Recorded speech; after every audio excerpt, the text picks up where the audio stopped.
was probably 2008. We had just barely crested $1 million in revenue. That's why I initially sought EO, as I said, hey, I want to grow. I want advice.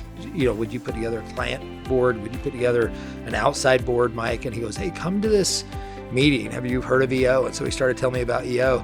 We had kind of not a recruiting event, but like literally was just kind of an introduction to EO. And I literally walked in the back, ran my credit card, signed up on the spot, and was super excited. It's been like one of the best things I've ever done. One of the coolest events that we had was here in Utah.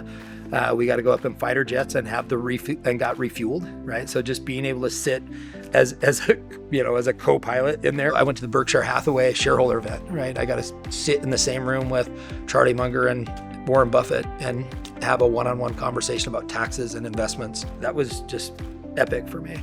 And I feel like, as I look through the years, I've got to do things like that again and again and again. So it was access to kind of once in a lifetime events. It's totally changed my life. I tend to kind of write to journal and, on a weekly basis of kind of like, hey, here's some things that happened, and be able to stop and like consciously think through like, what's the best thing and what's like maybe the worst thing that's happened, but to have a peer group that I know that I'm going to go back or to set goals, and be like, man, it's not about like the fine or the penalty.